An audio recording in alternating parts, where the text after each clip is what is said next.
afternoon, everyone. I want to tell you the story of how my hometown Chernihiv suffered from Russian occupation and how my family faced the war.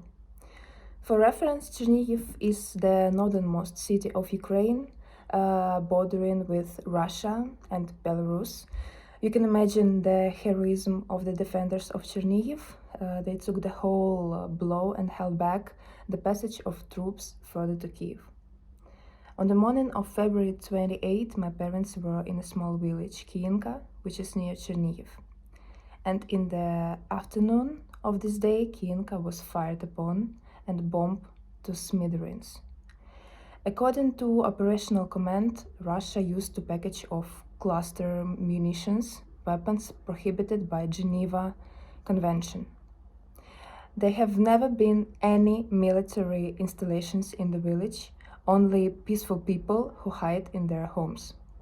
Some, unfortunately, could not escape. Thank God my family managed to hide in the basement. The window in the house were completely shattered, leaving holes through the walls. Most of the houses in village Kiinka turned into ruins. Mom says that it's scary to imagine what would have happened if she had stayed in the kitchen for extra 10 minutes that day. In the following days, Russia enemy shelled the city itself many times. Its outskirts hit houses, schools, hospitals, cultural monuments, and even a line of people stood peacefully for bread. There is no forgiveness for this. Chernihiv has been without a tuned electric, water, and heat supply for a month and a half.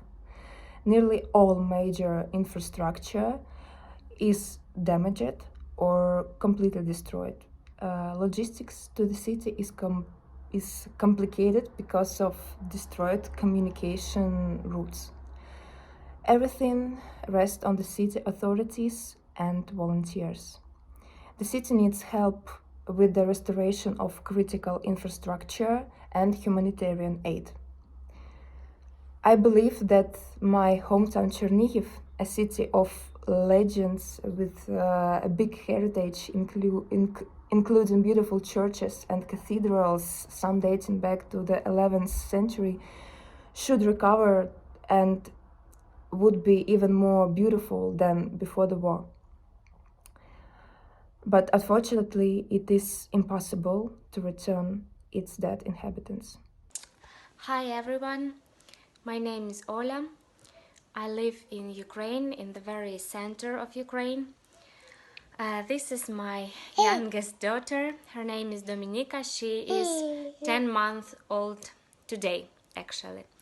When the war started, she was 8 months old, and my heart breaks that she is the child of the war, like we call them in Ukraine.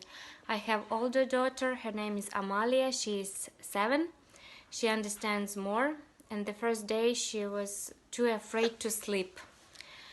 I was sitting near her bed, holding her hand and waiting for her to sleep because I couldn't sleep. The first day of war showed that the life is very fragile. We were very scared by the loud sounds at 5 a.m. The first explosions were near my village, 40 kilometers from my village. It was so loud we woke up, even 40 kilometers from our place. And the first death from the war was in that very town, 40 kilometers from my place. The war is the worst thing that can happen to our people.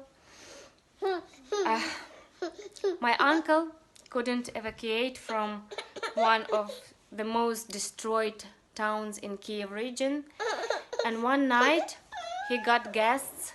Russian soldiers came to see him. They asked, "You old man, are you afraid of us Russian soldiers?" He said, "No, I am not afraid of you. I am afraid of your guns. The worst thing that happened to me is that my father was taken to war, and now every day I pray for his return. Military Kharkiv ask you for help. People ask you for help. We will stand. We will win.